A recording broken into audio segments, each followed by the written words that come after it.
आप सभी को जय हिंद। डीएलएड प्रथम वर्ष के गणित शिक्षण के अंतर्गत हम अंतिम अध्याय में पहुंच चुके हैं और आज हम 15वें अध्याय कक्षा का काम काज इसके अंतर्गत आज हम चर्चा करने जा रहे हैं। आप सबको जैसा कि पता है कि जब हम किसी कार्य को करते हैं और यदि हम उसके लिए कोई पहले से पूर्व निर्धारित योजना नहीं बनाते हैं तो विभिन्न प्रकार की समस्याएं, दिक्कतें हमारे कार्यों में आती हैं। तो ठीक ऐसा ही जब हम अध्यापन करने जाते हैं तो बच्चों को पढ़ाने के पूर्व हमको एक पूर्व नियोजित योजना बनाने की ज़रूरत पड़ती है। यदि हम योजना बना लेते हैं ठीक तरीके से तो हमारा पाठ प्रदर्शन बहुत ही अच्छा होता है और बच्चों की अवधारणात्मक समझ भी अच्छी बनती है। तो खास करके हम यहाँ पर बात करने जा रहे हैं गणित सीखना। तो गणित सीखना जो होता है वो पहली बात है कि सार्थक होना चाहिए। गणित सीखना सार्थक होना चाहिए। बच्चे को ये पता होना चाहिए कि हम किस नियम का इस्तेमाल वहाँ पर कर रहे हैं, उसे क्यों इस्तेमाल कर रहे हैं। यदि ये बच्चे को पता रहेगा तो उसका सीखना सार्थक होगा। दूसरा, गणित सीखना एक विकास की प्रक्रिया है। क्योंकि बच्चे जो है प्राथमिक स्तर पर मूर्त संक्रियात्मक अवस्था में होते हैं और उन्हें सीखने के लिए ठोस वस्तुओं की जरूरत पड़ती है। ठोस वस्तुओं के ज़्यादा उसकी अवधारणात्मक समझ ज़्यादा अच्छी बनती है। ये हम अपने पूर्व के अध्यायों में भी देख चुके हैं। फिर आता है पहले सीखी गई बातों पर हमारी जो गणित सिखाने की प्रक्रिया है वो आधारित होना चाहिए। हमको ये पता लगाने का प्रयास करना चाहिए कि बच्चे के पास कौन कौन सा पूर्व ज्ञान है और उस पूर्व ज्ञान को ले करके हम यदि आगे बढ़ते हैं तो गणित सीखना ज़्यादा सकारात्मक होता है। फिर गणित की अवधारणाओं को हमको क्रमबद्ध रूप से बताना चाहिए, क्योंकि गणित जो है एक सीढ़ीदारनुमा प्रक्रिया से आगे बढ़ती है। जब तक हम उसके पहले स्टेप को नहीं सीखे हैं तब तक हमको आगे के स्टेप को सीखने में दिक्कतें होती हैं। तो एक निश्चित क्रम से यदि हम गणित को सिखाएंगे, जैसे जहाँ पर हमको परिभाषा जानने की जरूरत है, पहले परिभाषा जान लें, उसके सूत्रों को किस तरीके से बना उसकी प्रक्रिया जान लें, फिर इसके उपयोग के बारे में जान लें। तो ऐसा करके हम एक क्रमिक रूप से जब आगे बढ़ते हैं तो गणित के प्रश्नों को आगे हल करने में बच्चों को किसी भी प्रकार की दिक्कतें नहीं आती हैं। फिर गणित सीखने में बच्चों की सक्रिय भागीदारी भी आवश्यक है। हमें बच्चों का अवलोकन करने का अवसर देना चाहिए, तुलना करें, वो पैटर्नों को पहचानें, वर्गीकरण करें, व्यापकीकरण करें और इस तरीके से उनको सवाल बनाने का अवसर हम दें तो कक्षा में उनकी एक सक्रिय भागीदारी होगी और उसमें वो लगातार हमारी गणित की चिंतन प्रक्रिया से जुड़े रहेंगे। एक और बहुत महत्वपूर्ण बात आती है, गणित की भाषा बोलना सिखाना चाहिए। तो बच्चों को हम अवसर प्रदान करें तो गणित के संबंध में पहले उसके संबंध में जो कुछ भी वो जानते हैं इसके बारे में वो बोलें, गणित शब्दावली का उपयोग करें। भाषा से बच्चों की प्रतीकात्मक समझ बनाने में हमें आसानी होती है। सीधे सीधे हम प्रतीक पर न जा करके पहले भाषा के माध्यम से ही बच्चों को सिखाने का प्रयास करते हैं और उसके बाद फिर हम प्रतीकों की ओर चित्रों की सहायता से बढ़ते हैं। फिर गतिविधियों और खेलों में हिस्सा लेने से भी बच्चों में गणित सीखना प्रभावी होता है। हम विभिन्न प्रकार की गतिविधियों के द्वारा, और इसके पूर्व के अध्याय में हम लोगों ने देखा कि अलग अलग खेलों के द्वारा बच्चों को यदि हम गणित सिखाते हैं तो उसकी समझ ज़्यादा अच्छी बनती है। तो गणित सिखाने में हमको इन सब बातों का ध्यान रखना चाहिए। अब इसके बाद आता है शिक्षण योजना, जिसकी चर्चा हम शुरू में कर रहे थे। शिक्षण योजना जो होती है ये एक शिक्षक की अपनी पूर्व तैयारी होती है कि इसके माध्यम से वो अपने पाठ को या कक्षा में जो अवधारणा सिखाने जा रहा है उसकी कैसी तैयारी करके जा रहे हैं, किन किन वस्तुओं की आवश्यकता पड़ती है, इन सब को वो पहले से सोच करके एक शिक्षण योजना में अपनी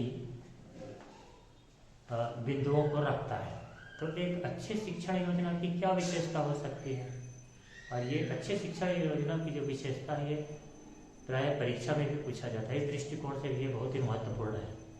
अच्छे शिक्षण योजना की विशेषता है कि जो हम पाठ पढ़ाने जा रहे हैं, जो हमने लक्ष्य निर्धारित किया है, उसको हमको स्पष्ट करने में सहायता मिलती है। पहले से हमको ये पता रहता है कि इस धारणात्मक सिखाने के कालखंड में हम किन बातों को सिखाने जा रहे हैं। फिर विषय वस्तु को सारे पहले उसमें शामिल हो जाते हैं कि हम कौन कौन सी चीज़ें उसमें सिखाने जा रहे हैं, इसको हमने पहले से सोच करके रखा है। फिर समय के ज़रूरत के अनुसार से हम उसमें विभाजित कर सकते हैं कि हम प्रश्न को कितना समय देंगे, कोई गतिविधि कराएंगे तो उसका कितना समय देंगे, कोई सूत्र समझाएंगे तो कितना समय देंगे, या बच्चों को कोई कक्षा कार्य दे रहे हैं तो उसको कितना समय देंगे, आदि आदि। तो सीखने के जरूरी अनुभव को यहाँ पर हमको क्रमबद्ध कर लेते हैं इस शिक्षण योजना। तो ये इसका विशेषता है कि पहले से हमको पता है स्टेप, इसके बाद हम कक्षा में ये कार्य करेंगे, फिर इसके बाद ये करेंगे, फिर इसके बाद ये करेंगे। फिर बच्चों की रुचि को ध्यान में रखने में भी हमको मदद मिलती है। जैसे हम कोई गतिविधि इसमें कालखंड में बताने जा रहे हैं तो हम पहले से सोचते हैं वहाँ पर कि हम कौन सी एक्टिविटी कराएंगे, वो बच्चों के रुचि के अनुसार से होगा कि नहीं होगा। इन सब बातों को हम पहले से ध्यान में रख करके पाठ योजना को बनाते हैं। फिर गैर जरूरी दोहराव से भी हम बच सकते हैं। गैर जरूरी दोहराव का मतलब है कई बार हम एक ही बात को बार बार रिपीट करते जाते हैं। तो यदि हमने पाठ योजना में एक क्रमबद्ध रूप से उसको तैयार किया है तो रिपीटिशन या गैर जरूरी दोहराव से भी हम बच सकते हैं। और सबसे महत्वपूर्ण बात है कि यदि शिक्षक ने पहले से शिक्षण योजना तैयार किया हुआ है तो वो अपने आप में बहुत ही आत्मविश्वास से वहाँ पर कक्षा में जाएगा और किसी भी प्रश्न का, किसी भी समस्या का समाधान करने के लिए वो तत्पर होगा। फिर आता है कि हम शिक्षण योजना बनाएंगे तो किन बातों का ध्यान रखें। तो पढ़ाने का क्रम बच्चों के विकास स्तर के अनुसार से होना चाहिए कि बच्चे जो हैं जिन बातों को पहले सीख चुके हैं और आगे अभी जो सीखने जा रहे हैं तो उसके अनुसार से हमको बच्चों के विकास स्तर के अनुसार से उसको हमको आगे बढ़ाना चाहिए और बच्चे को सीखने का अवसर देना चाहिए जिससे उनकी अच्छी समझ बने। सीखने के अवसर देने में कई प्रकार की चीज़ें आती हैं, जैसे अभी इसके पूर्व मैंने कहा अवलोकन करना, गतिविधि करना, प्रश्नों को हल करना, आदि आदि। और पूर्व ज्ञान को हमको आधार मान करके आगे बढ़ना चाहिए। बच्चे को जो पूर्व ज्ञान है, यदि वो 20 तक गिनती जानता है और हम 30 तक गिनती सिखाने जा रहे हैं तो 1 से 20 तक की गिनती की उसकी अच्छी समझ होनी चाहिए, तब हम फिर 21 से 30 की गिनती को सिखाएं। तो पूर्व ज्ञान यहाँ पर बहुत महत्वपूर्ण है। बच्चा पहचानता तो है 1 से लेकर 0 से लेकर के 9 तक के अंकों को, 20 तक के अंकों को, फिर उसको हम ले करके आगे बढ़ते हैं और प्रत्येक बच्चे को हमको बोलने का मौका देना चाहिए। तो ये सब योजना बनाते समय हमको इन सब बातों को ध्यान में रखने की जरूरत है। फिर आता है इकाई योजना। इकाई योजना क्या होती है? हमारा जो पाठ्य पुस्तक होता है उसमें बहुत सारी इकाइयाँ होती हैं। तो किसी एक इकाई की जब योजना बनाते हैं तो उस समय हमको कुछ बातों का ध्यान रखना पड़ता है। जैसे हमको बच्चे की क्षमता और उसकी समझ का ध्यान रखना चाहिए कि जिस इकाई को हम पढ़ा रहे हैं उसके पूर्व बच्चे की क्षमता क्या है, क्या वो आगे हम जो पढ़ाने जाएंगे इकाई में उसकी वो समझ बना पाएगा। नई गणितीय अवधारणाएं समझने के लिए पहले से जरूरी जानकारी, जो भी नई जानकारी हम नई अवधारणाएं सिखाने जा रहे हैं तो वहाँ पर उसके पास आवश्यक जानकारी है कि नहीं। जैसे अभी मैंने एग्जाम्पल दिया 21 से 30 यदि हम सिखाने जा रहे हैं तो 1 से 20 तक को बच्चा अच्छी तरीके से जानता है, तभी हम उसको ठीक तरीके से सिखा पाएंगे। और नई गणितीय अवधारणाओं की प्रकृति की भी समझ होनी चाहिए। जो भी चीज़ हम सिखाने जा रहे हैं तो गणित की अपनी विशेष तरह की प्रकृति होती है। जैसे आपको मैं पहले बता चुका हूँ, ये अमूर्त अवस्था में होता है, इसके सांकेतिक होते हैं, सूत्रों पर आधारित होते हैं, परिभाषाओं पर आधारित होते हैं। तो इन सब की प्रकृति की समझ शिक्षक को पहले से होनी चाहिए और स्पष्ट लक्ष्य हमारे पास निर्धारित होना चाहिए। उस इकाई में हम क्या सिखाने जा रहे हैं इसकी समझ हमें पहले से होना चाहिए। शिक्षक को यह पता होना चाहिए कि बच्चे इस इकाई को पढ़ने के बाद क्या सीखेंगे। तो ये है इकाई योजना। इसके बाद आता है पाठ योजना। किसी एक इकाई में बहुत सारे पाठ होते हैं और इसमें से हम एक पाठ को लेकर के जो योजना बनाते हैं तो प्रत्येक पाठ का अपना अलग अलग उद्देश्य होता है। तो सबसे पहले हमें पाठ के उद्देश्य को सामने रखना चाहिए। बच्चे को बताना चाहिए कि इस पाठ को पढ़ने के बाद आप इस बात की सीख सकेंगे, इस बात की अवधारणात्मक समझ आपके समक्ष बनने वाली है। और जिन बातों को हमको जानना जरूरी है पाठ योजना में, उसको हमको पहले से पता कर लेना चाहिए। कि फिर अभी जैसे पहले आया कि हमको एक क्रम तय करने की भी जरूरत पड़ेगी। यहाँ पर भी यदि हम पाठ बना रहे हैं तो किस तरीके से हम क्रम तय करेंगे और उसको पहले से हम निर्धारित कर लेंगे। और अगला आता है पाठ योजना में कार्य पद्धति तय करना। कार्य पद्धति बहुत ही महत्वपूर्ण है, इसका आधार है, बेस है कि हमको कौन कौन सी ठोस चीज़ों की जरूरत होगी। जैसे अभी हमने कहा कि गणितीय अवधारणाएं पढ़ाने के लिए आपको ठोस वस्तुओं की जरूरत है।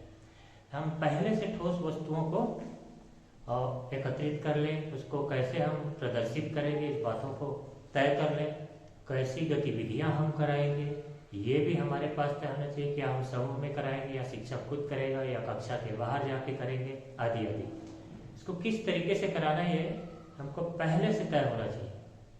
फिर आता है पाठ के हर हिस्से को हम कितना वक्त देंगे, ये पहले भी आ चुका है कि समय को हमको निर्धारित करने की जरूरत है।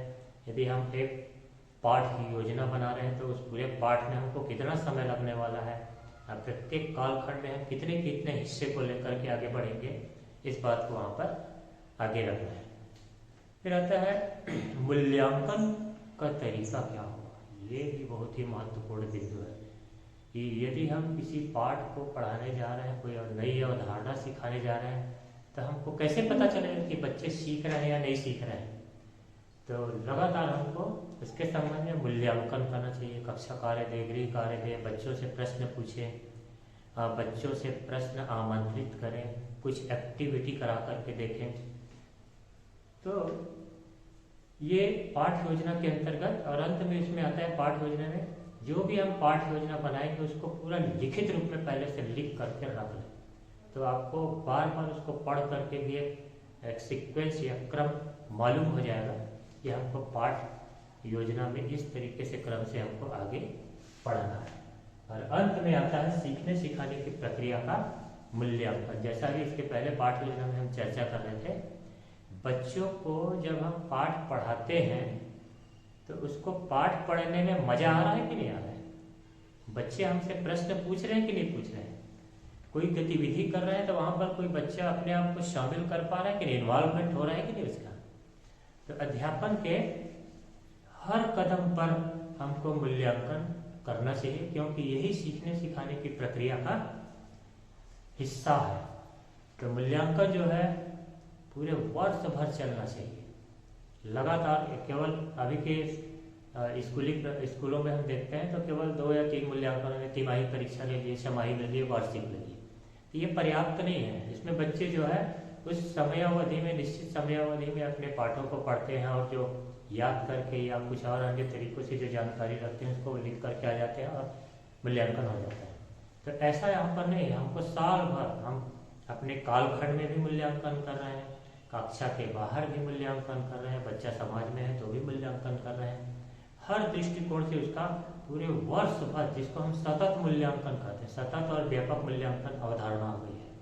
तो इन सब बातों को लेकर के हम कक्षा में जाएंगे तो निश्चित रूप से गणित सिखाना हमारा बहुत ही सार्थक होगा, रोचक होगा, रुचिपूर्ण होगा और बच्चों की अवधारणात्मक समझ बनाने में हमको सहायता मिलेगी। तो अध्याय 15 में जो मुख्य बातें हैं उसको मैंने आपके समक्ष रखा, और इन सब को आप ध्यान में रख करके यदि कक्षा में जाते हैं तो गणित सिखाने में आपको खुद को भी मजा आएगा और बच्चे भी बहुत ही रुचिपूर्ण तरीके से गणित को सीखेंगे। तो गणित का हमारा पाठ्यक्रम में बस इतना ही है। आप सब इसको अच्छी तरीके से अध्ययन करें, बार बार देखें, तो निश्चित रूप से आपकी समझ ज़्यादा अच्छी बनेगी। सभी को धन्यवाद। जय हिंद।